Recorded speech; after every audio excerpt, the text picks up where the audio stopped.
धरा है। अगर आप कहीं हार में निराश हो गए तो ये मार्ग लड़खड़ाने लगेगा। बिल्कुल नहीं लड़खड़ाना। आप लोगों को तो रोज सत्संग मिल रहा है, अपने को तो ऐसा भी सौभाग्य नहीं था कि सत्संग रोज मिले। कम से कम सत्संग में हमें वो शब्द मिल जाते हैं जिनसे हम पुनः हृदय को उत्साहित करके इस मार्ग में चला पाते हैं। इसलिए बहुत मंगलमय मार्ग है, पर बहुत कठिन मार्ग है। कठिन इसलिए है कि हमारा अभ्यास विषय मार्ग में चलने का है और ये बिल्कुल उसके उल्टा मार्ग है। अब कभी न कभी कोई न कोई ऐसी आक्रमण वृत्ति माया की होगी जहां हम हार सकते हैं, तो हमें कभी निराश नहीं होना, ये हृदय में बैठा लीजिए। दूसरी एक उपासक के अंदर वृत्ति रहती है कि अगर मैं ये देख लूं, अगर मैं ये भोग लूं, तो बार बार जो मन कहता है एक बार उसको समझा देंगे ना कि देखो भोगा उसमें सुख नहीं, जैसे शास्त्रों में लिखा है। ये होता है पक्का, ये मत समझो कि किसी एक की बात है। सबके अंदर ये मन की चालबाजी, जो तुम्हारे अंदर वही हमारे अंदर, तुम्हारे सबके अंदर। एक बार देख लेते हैं, हृदय में जलन होती है, पीड़ा होती, व्यथा होती। उपासक उसकी काट तो जानता है पर प्रयोग नहीं कर रहा, विषय आकर्षण के कारण काट जानता। उपासक तभी बना है जो उसको पता है।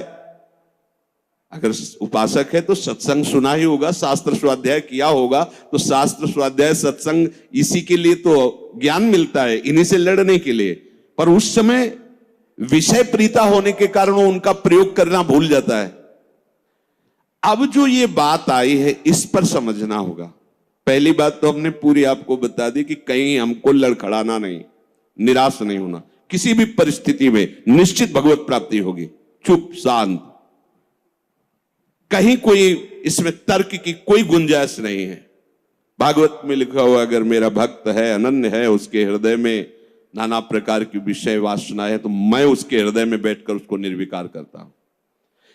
ध्रुवदास जी 42 लीला में कहते हैं, यद्यपि भक्त अनन्य जो विषय इंद्रियन बस होए, कर्मठ कोटि जितेंद्रियन ते समलाय न कोय। यदि वो श्यामा श्याम का अनन्य है पर विषयी है, तो करोड़ों कर्मकांडी और जितेंद्रिय उसकी समानता नहीं कर सकते, क्योंकि कर्मकांडी को कर्म पर विश्वास है, जितेंद्रिय को अपनी जितेंद्रियता पर विश्वास है, और इसको प्यारे जू का भरोसा है, लेकिन इसकी बराबरी कोई नहीं कर सकता। यद्यपि वो विषय, यद्यपि भक्त अनन्य जो विषय इंद्रियन बस होए। ये कोई केवल ऐसे नहीं कि ये भाषण हो रहे हैं, मनमानी जो आया सो बोल दिया। तस्मात् शास्त्रम प्रमाणम, और सबसे बड़ा शास्त्र ये है हमारी छाती, जिसको हम जीते चले आ रहे हैं। ये मन कभी कभी हमको ऐसा प्रेरित करता है, जहां इसको विषय संयोग होने का अवसर दिखाई दिया, कोई क्रिया, कोई संयोग, कुछ, तहां ये मन बुद्धि को इस तरह से आकर्षित करता है कि सुना है शास्त्र, गुरुजन कहते हैं कि सुख नहीं है, पर अगर हम इसे एक बार भोग लेते तो हमें पता चल जाता कि सुख नहीं, फिर हम अपने मन को समझा देते। इस बात पर आपको सावधान होना है। ये नहीं कि ये हमारे हृदय में आती, इनके हृदय में आती, इनके आपके हृदय में नहीं, ये चराचर जगत की बात कह रहा हूं। जो मन को पढ़ा जाता है ना, जैसे संत जन दूसरे की बात 1 मिनट, ये सिद्धि की बात नहीं होती, वो अपने मन को पढ़ते हैं और वही बात कहते, तो वही सबके मन में लगा, हाँ अरे यार ये तो हमारे मन की बात बोल दिया, ऐसे ही चल रहा था। ऐसा वो नहीं है कि तुम्हारे मन की बात कह रहे, नहीं, उन्होंने अपने मन को पढ़ा है, अपने मन को देखा है। आप बहिर्मुख हो इसलिए समझ नहीं पा रहे, वो उसी को पढ़ते रहते, एक एक हरकत उसकी देखिए। तो जब वो बात कह रहे हो, जब आपको मन में वही चल रहा है, तो आपको लगता है ये तो हमारे मन की, आज जो सत्संग हुआ केवल मेरे लिए हुआ। ऐसा उनका मन, उन्होंने अपने मन को देखा है। तो ये मन ऐसी प्रेरणा करता है। जब हमारा मन किसी भी भोग के लिए ऐसी प्रेरणा करे कि यदि हमें ये भोग मिल जाता तो हम अनुभव कर लेते और मन शांत कर लेंगे। ऐसा होता है कि बहुत दिन से यार लगा है मन में कि समोसा चटनी लाओ यार एक बार खा के देखते हैं,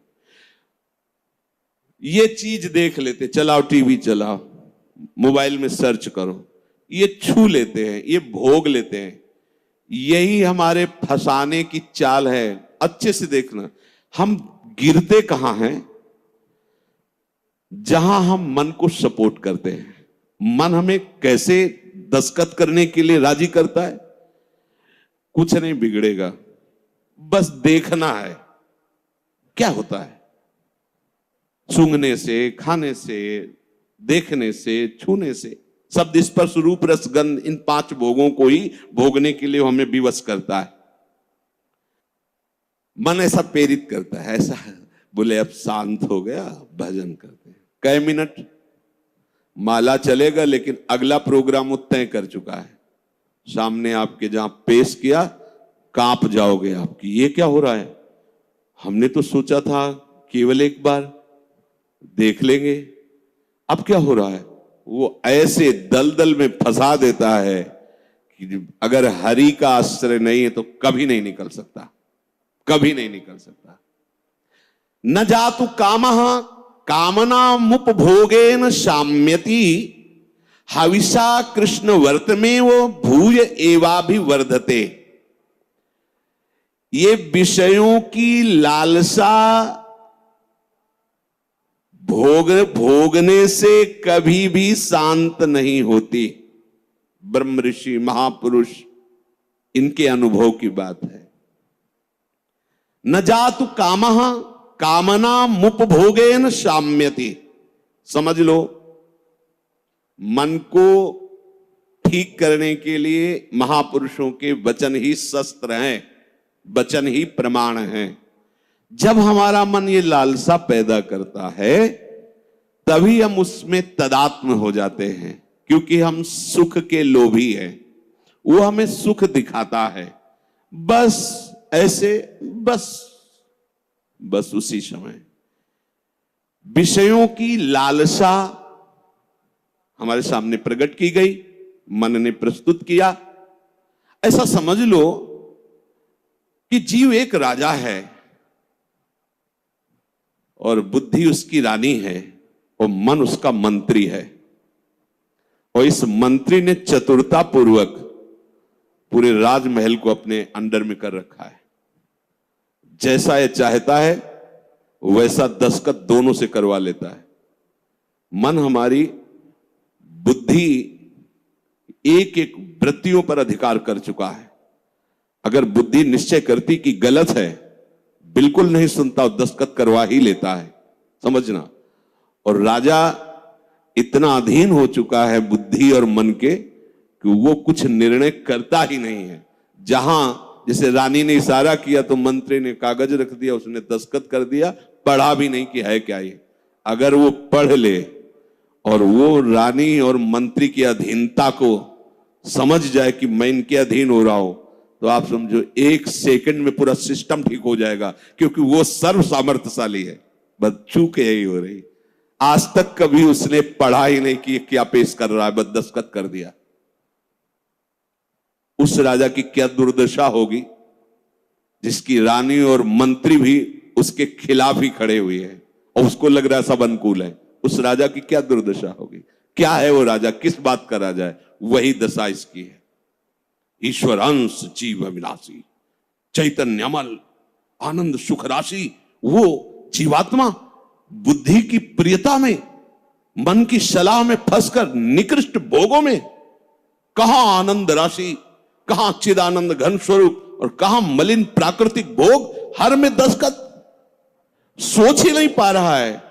ये लो, मांस लो, मदिरा लो, व्यभिचार लो, ये सब में दस्तखत। यही दुर्दशा हो रही। बिना दस्तखत के तुम्हारे ये मन रूपी मंत्री और बुद्धि रूपी रानी कुछ नहीं कर सकती। ध्यान रखना, तुम्हारा सपोर्ट आवश्यक है उसको, और वो तुम्हें 1 सेकंड के कम हिस्से में अपने में कर लेता है, क्योंकि आप इतने आसक्त हो चुके हैं बुद्धि में और मन में कि वो निर्णय मन और बुद्धि का न मानकर सीधा अपना मानते हैं। मुझे ये चाहिए, मैंने ये भोगा, मैं ये भोगूंगा, सीधे। अब आप इस रास्ते को नहीं जान रहे, फंस रहे प्राय सब। मैं इसके बिना नहीं जी सकता, वो इतना तो मुझे चाहिए ही। ये आज बहुत सोच समझ करके बातें दिमाग में बैठल ना, ये शास्त्रीय बातें कम, हृदय की बातें इसमें ज्यादा हम इसलिए कह रहे हैं कि यही हम लड़खड़ा जाते और यही हम फेल हो जाते हैं, और यही लगता है अब क्या है यार, किसी तरह जी लो बस। नहीं नहीं, संतों से शास्त्र इसलिए श्रवण किए जाते कि शास्त्र में जो लिखा है उसको तुम्हारे समझने की ज्यादा आंतरिक पहुंच नहीं है, संतों ने उसको जिया है और उस शब्द को उन्होंने स्वाद लिया है, फिर उसे जब बोलते हैं अपने अनुभव के साथ में एकदम दिमाग में आके बैठ जाता है। एक बार भी जिस इस देश में उतर गया भोगने के लिए, सिर्फ एकमात्र हरि के चरणार बिंद है कि वापस ला सकते, दूसरे के सामर्थ्य नहीं। ये ऐसा दलदल है कि वो धंसता ही चला जाएगा, डूब जाएगा, नहीं निकल सकता, और नहीं निकल पाए आज तक। पूरे अनादि जन्म व्यतीत हो गए। आज हरि कृपा से, गुरु कृपा से साधु संग प्राप्त हुआ है, तो हमें ऐसे दलदल से निकाल कर ऐसे स्वच्छ और सुरक्षित स्थान पर उन्होंने खड़ा कर दिया। तो आप सब ध्यान दीजिए, ये मन आपको कैसे फंसाता है। ये आपके सामने आपकी कमजोरी पा गया है। क्या? जीव सुख समुद्र का अंश है, वो केवल सुख चाहता है। ये कमी पा चुका है कि इसको सुख चाहिए, और सलाह और दिशा दोनों गलत हो गई। सलाहकार मन प्रकृति से मिला हुआ है और दिशा विषय भोगों की तरफ चली गई। अब ये जिस विषय को कह देता है ये स्वीकार कर लेता है। अब इस बात को आपको काटना होगा। वो आपके सामने लालसा पेश करेगा सुख भोग की। अज्ञानी कभी इससे नहीं निकल सकता, ध्यान रखना। और भक्त कभी अज्ञानी नहीं होता। बड़े बड़े भक्तों को देख लीजिए, भक्तराज श्री हनुमान जी महाराज, ज्ञानी नाम अग्रगण्यम बुद्धिमताम वरिष्ठम।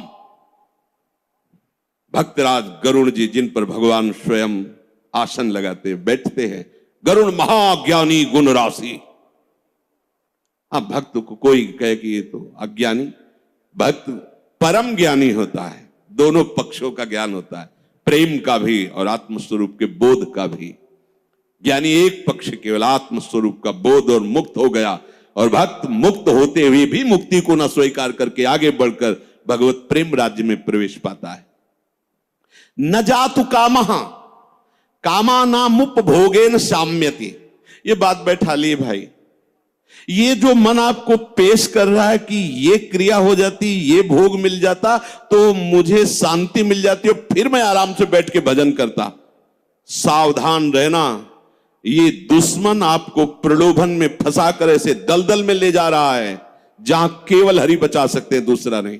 केवल हरि, केवल हरि, दूसरा नहीं। विश्वास करना, दूसरा कोई नहीं बचा सकता इस दलदल से, क्योंकि आप बचना ही नहीं चाहेंगे। ये ऐसी मृत्यु है कि इससे आप हंसकर गले लगाएंगे, इसके लिए तड़पेंगे।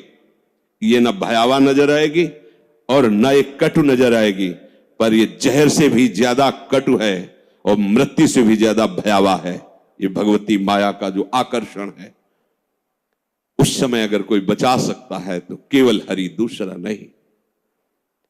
हविषा कृष्ण वर्तमेव भूय एवाभिवर्धते। जैसे अग्नि में घी डालते जाओ तो अग्नि प्रज्वलित ही होगी, बुझेगी नहीं। ऐसे ही तुम्हारे सामने मन की जो जो भेजी हुई भोग लालसाएं हैं, अगर उनको तुम स्वीकृत करते गए तो तुम्हारी कामना तुम्हारा नाश कर देगी, तुम्हारा पतन कर देगी, दुर्गति प्राप्त हो जाएगी। न चेन्द्रियाणाम भोगाभ्यासेन वैतृष्ण्यम कर्तुम शक्यम कस्मात्। भोगों के भोगने से विषयासक्ति, इंद्रियों की भोग चंचलता बढ़ती है। अतः कभी भी भोग भोगने से सुख और शांति नहीं प्राप्त हो सकती। ये वो महापुरुष जो भूत भविष्य वर्तमान तीनों कालों का ज्ञान रखने वाले हैं, और ऐसा ही आप भी अनुभव करके देख चुके हैं। जो गृहस्थ में है या जो विरक्त है, तो अभी विरक्त हुए हो 10-5 वर्ष से, अनादिकाल से भटक रहे हो, तो विषयों में ही तो भटक रहे हो। केवल अभी ये लगता है आपको, ये नया स्वप्न है, तो लगता है कि हमारा जन्म पता नहीं हुआ कि नहीं हुआ, हमने तो जीवन में कभी भोगा नहीं। अरे बहुत पुराने हो, पुराण पुरुष पुरुषोत्तम के अंश हो, तो तुम भी पुराण सनातन हो। अब इस भोगाभ्यास की तरफ कदम यदि बढ़ाया तो जीवन संकट में फंस जाएगा। इसको रोकने से बात बनेगी, ना से बात बनेगी, हां से नहीं। इसमें हां नहीं।